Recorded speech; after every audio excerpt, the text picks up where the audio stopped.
students, welcome to Literature World. Today we will read chapter 4 from the Diary of Anne Frank, part 1st. Writing in a diary is a really strange experience for someone like me.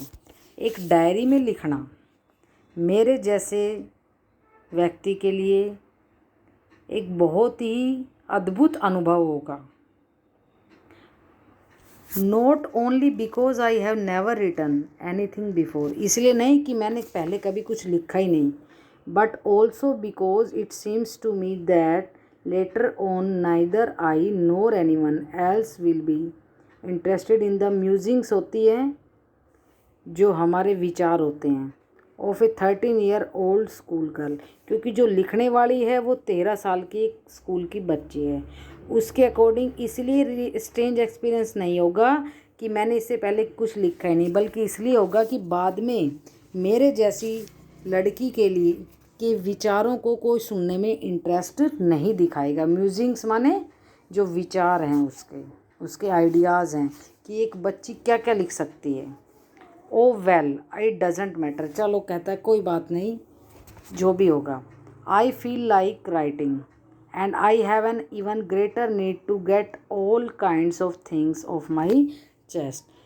उसने कहा कोई बात नहीं, क्योंकि मुझे लिखने की बहुत इच्छा है. आई फील लाइक राइटिंग, मुझे अच्छा लगता है, और इससे भी अधिक जो आवश्यकता है वो क्या है कि मेरे दिल में जो भी चल रहा है उन चीज़ों को बाहर निकालना. क्योंकि देखिए, जब आदमी के दिमाग में बहुत सारी चीज़ें रहती है तो उनको बाहर निकालना बहुत ज़रूरी है. अपने दिल में रखेगा कहीं ना कहीं हार्ट अटैक आएगा, कोई और बीमारी होगी. इसलिए जो है आपस में बातचीत करते रहना चाहिए. अब पेरेंट्स है तो हमारे तरह की बातें नहीं करते, कम से कम हमारे कोई दोस्त तो हो. अब दोस्त उस लड़की की कोई है नहीं, इसलिए उसने अपना लिखना शुरू कर दिया. जो दिमाग में आ रहा है उसको लिखना चाह रही है. तो कहते सबसे ज़्यादा आवश्यकता क्या है, मेरे दिल में जो भी चल रहा है उन चीज़ों को बाहर निकालने की. Paper has more patience than people, जो कागज़ होता है, पेपर होता है, उसमें ज़्यादा धैर्य होता है बजाय किसके, लोगों के. I thought of this saying on one of those days when I was feeling a little depressed and was sitting at home with my chin in my hands, bored and listless, wondering whether to stay in or go out. अब कहते हैं कि इस कहावत के बारे में मैंने उन दिनों में सोचा था. कौन सी कहावत? कि paper has more patience than people, कि लोगों की बजाय एक कागज़ के अंदर ज़्यादा धैर्य होता है. किन दिनों में सोचा था? On one of those days, उन दिनों में. When I was feeling a little depress, जब मैं थोड़ी सी उदास थी, उदास सा अनुभव कर रही थी. And was sitting at home with my chin in my hands, और ठोडी के ऊपर अपना हाथ लगा के अपने घर में बैठी हुई थी. मतलब थकी हुई सी, डिप्रेस्ड सी, लिस्टलेस, बोर्ड माने वही बोर हो जाना, थका सा होना. Wondering whether to stay in or go out, और दिमाग में क्या चल रहा था कि मुझे यहीं पर रहना चाहिए या घर से बाहर चले जाना चाहिए. इतनी परेशान सी थी. उस समय मुझे लगा कि पेपर के अंदर ज़्यादा धैर्य होता है बजाय इसके कि लोगों में. I finally stayed where I was brooding. अब देखिए, कहती है लड़की कि मैंने फिर डिसाइड किया कि मैं जहाँ बैठी हूँ वहीं मुझे बैठे रहना चाहिए, और मैं वहीं पर बैठी रही. Yes, paper does have more patience, and since I am not planning to let anyone else read this stiff back notebook grandly referred to as a diary, unless I should ever find a real friend, it probably would not make a bit of difference. अब क्या कह रही है कि हाँ बिल्कुल, जो paper होता है उसके अंदर अधिक धैर्य होता है, क्योंकि मेरी प्लानिंग ये नहीं है कि कोई भी थर्ड पर्सन, कोई भी दूसरा व्यक्ति इस टाइट, जो हमारा जो रजिस्टर होता है उसकी जो बाहर का गत्ता होता है जिल्दी से, वो टाइट है.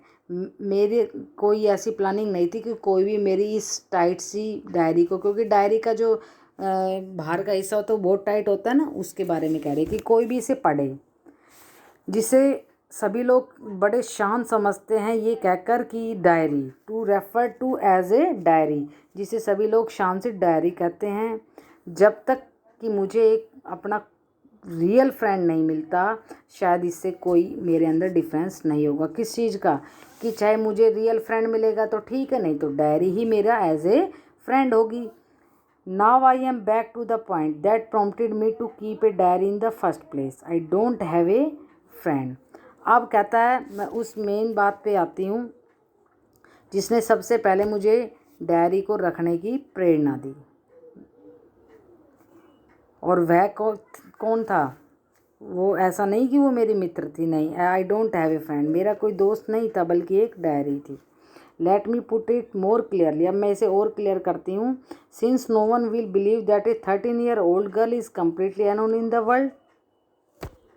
क्योंकि अभी मैंने कहा ना कि मेरा कोई दोस्त नहीं है, डायरी मेरी दोस्त थी, तो कोई भी आदमी मेरे ऊपर विश्वास नहीं करेगा। इसलिए मैं इस बात को क्लियर करती हूँ कि 13-year-old girl is completely alone in the world. किस बात पे विश्वास नहीं करेगा? कि पूरे संसार में एक 13 साल की बच्ची का कोई दोस्त नहीं है, एंड आई एम नॉट। और कहती है कि मैं और अकेली, दोस्त नहीं है, और complete alone in the world, और मीन्स अकेली का मतलब कोई दोस्त नहीं है, घर नहीं है, परिवार नहीं है, ऐसा नहीं है। तो किसी को भी ऐसा विश्वास ही नहीं होगा कि कोई 13 साल की लड़की संसार में अकेली रहती है। एंड आई एम नॉट, और कहती मैं हूँ भी नहीं अकेली। I have loving parents and A 16-year-old sister. मेरे तो बहुत प्यार करने वाले पेरेंट्स भी हैं, मेरी बहन भी है 16 साल की।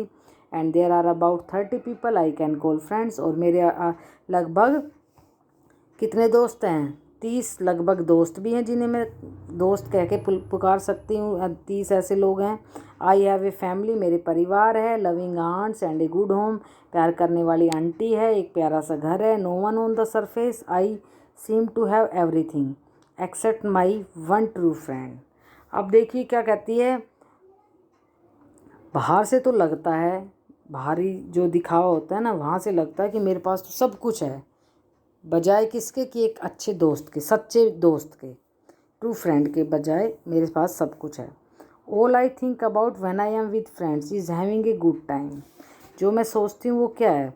जब मैं अपने दोस्तों के साथ होती हूँ तो मैं मौज मस्ती भी करती हूँ। I can not bring myself to talk about anything but ordinary everyday things. मैं उनके साथ, देखिए, हर एक तरह की बात नहीं कर सकती, सोच भी नहीं सकती। केवल किन चीज़ों के बारे में बात करती हूँ? जो कॉमन चीज़ें होती हैं, नॉर्मली, जो ऑर्डनरी माने साधारण, जो एवरीडे थिंग्स होती है, रोज़ाना के बारे में। We don't seem to be able to get any closer and that is the problem. और सबसे बड़ी समस्या क्या है?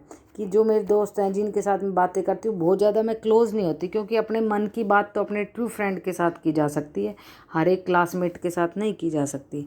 तो यही बात ये कह रही है कि मैं उनके साथ ज़्यादा क्लोज़ नहीं हो पाती हूँ, and that is the problem. और यही दिक्कत है। Maybe it is my fault and we don't confined in each other.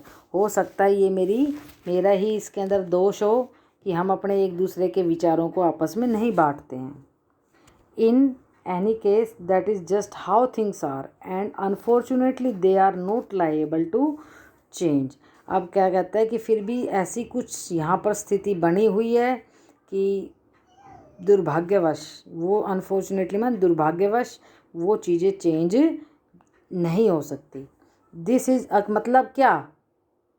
कि एक दूसरे जो और दोस्त हैं मेरे, मैं उनसे अपने दिल की बात कर सकूं, ऐसा शायद नहीं हो सकता।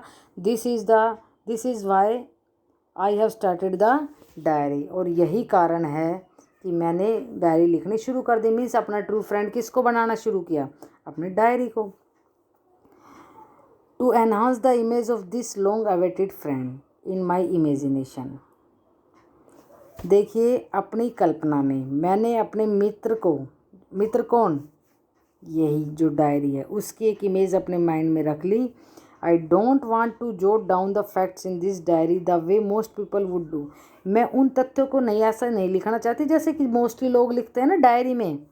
But I want the diary to be my friend. मैं तो डायरी को अपना दोस्त मानती हूँ। जैसे दोस्त के साथ बातें करते हैं ना, वैसे ही बातें कर रही हूँ मैं अपनी डायरी के साथ। जो मन में आ रहा है वो लिख रही हूँ। And I am going to call this friend Kitty. और मैं इस डायरी को, इस फ्रेंड को किट्टी का नाम दूंगी। Since no one would understand a word of my stories to Kitty if I were to plunge right in, I would better provide a brief sketch of my life much as I dislike doing so. अब देखिए क्या कहती है कि क्योंकि किसी को भी अगर किट्टी के बारे, जो किट्टी में मैंने कहानी जो लिखी है, कोई भी उसमें सुनेगा तो शायद किसी के कोई भी वर्ड समझ में नहीं आएगा। I would better provide a brief sketch of my life much as I dislike doing so. इसलिए मुझे ना चाहते हुए भी मैं अपनी लाइफ के बारे में कुछ बताना चाहूँगी, क्योंकि कुछ बताऊँगी तभी तो लोग कुछ पढ़ के खुश होंगे। My father the most adorable father, मेरे फादर जो सबसे ज़्यादा प्रशंसनीय हैं। आई हैव एवर सीन, जो आज तक मैंने किसी के नहीं देखे। Did not marry my mother until he was 36 and she was 25, उन्होंने मेरी माँ से तब तक शादी नहीं की जब तक कि वो 36 ईयर्स के नहीं हो गए और माँ 25 ईयर्स की नहीं होगी। My sister Margot was born in Frankfurt in Germany in 1926, उसकी सिस्टर मार्गोट 1926 में जर्मनी में फ्रैंकफर्ट में जन्म हुआ उसका। आई वॉज बोर्न ऑन 12 जून 1929, मेरा जन्म 12 जून 1929 में हुआ। I lived in Frankfurt until I was 4, जब तक मैं 4 साल की नहीं हो गई मैं तब तक फ्रैंकफर्ट में रही। माई फादर एमिग्रेटेड टू हॉलैंड इन 1933, मेरे फादर 1933 में हॉलैंड में चले गए थे, वहाँ रहने लगे। My mother Edith Hollander Frank went with him to Holland in September, मेरी माँ जो मदर है एडिथ होलैंडर फ्रैंक, वो भी हॉलैंड फादर के साथ सितंबर में चली गई। वाइल मार्गोट एंड आई, दोनों बहनें were sent to Aachen to stay with our grand mother, हम दोनों बहनों को हमारी दादी माँ के पास आचन में भेज दिया गया, जगह है ये। Margot went to Holland in December, अब मार्गोट हॉलैंड चली गई दिसंबर में। And I followed in February when I was plunk down on the table as a birthday present for Margot, और फिर धीरे धीरे फरवरी में मैं भी उसके साथ साथ चली गई। जब मुझे मार्गोट का जब बर्थडे आया तो उससे मुझे जो है ना टेबल पर एज ए बर्थडे प्रेजेंट मुझे टेबल पर रख दिया गया, मीन्स कि अब तू अपनी बहन की देखभाल कर। I started right away at the Montessori nursery school, मैंने मोंटेसरी नर्सरी स्कूल में अपना पढ़ना शुरू कर दिया। I stayed there until I was 6 at which time I started in the first form. अब देखिए क्या कहती है कि मैं 6 साल की जब तक हुई तब तक मैं वहीं रही और मैंने फर्स्ट क्लास की पढ़ाई शुरू कर दी। In the 6th form my teacher was Mrs Kuperus the head mistress, जब मैं 6th क्लास में हुई तो मेरी जो टीचर थी हेड मिस्ट्रेस मिसिस क्यूपरस थी। At the end of the year we were both in tears as we said a heartbreaking farewell, और जब मैंने वहाँ तक पढ़ लिया, जब हमारी फेयरवेल हुई हम एक दूसरे से अलविदा हुए तो दोनों की ही आंखों में आंसू बह रहे थे, मतलब बहुत बुरा लग रहा था कि दोनों एक दूसरे का स्कूल, मतलब मैम तो वही है, लड़की वहाँ से जा रही है दूसरी क्लास में दूसरे शहर में या कहीं भी जा रही है, मीन्स फेयरवेल थी उनकी, विदाई थी, तो दोनों ही रो रही थी। In the summer of 1941 grandma fell ill and had to have an operation, so my birthday passed with little celebration. अब देखिए दादी माँ जो है 1941 में बीमार हो गई, उनका ऑपरेशन करवाना पड़ा, और जो है मेरा जो बर्थडे था वो मैंने बिना ही कोई सेलिब्रेशन के निकाल दिया। ग्रैंडमा डाइड इन जनवरी 1942, अब दादी माँ 42 में उनका देहांत हो गया। No one knows how often I think of her, कोई नहीं जानता मैं उनके बारे में कितना सोचती हूँ। एंड स्टिल लवर, और अब भी उनसे प्यार करती हूँ। This birthday celebration in 1942 was intending to make up for the other and grandma's candle was lit along with the rest. अब देखिए 1942 में जो मेरा जन्मदिन आया था तो उसे मनाया गया थोड़ा बहुत, और दादी माँ के लिए भी एक अलग से मोमबत्ती जलाई गई। The 4 of us are still doing well, हम चारों का स्वास्थ्य अब बिल्कुल ठीक है, मतलब हम ठीक ठाक। And that brings me to the present date of 20 June 1942 and the solemn dedication of my diary. और अब मैं आज की तारीख कहती है 20 जून 1942 पर आती हूँ, वहाँ से बात शुरू करती हूँ, और मेरा जो है अपने डायरी के प्रति पूरा डेडिकेशन है। Okay, thank you.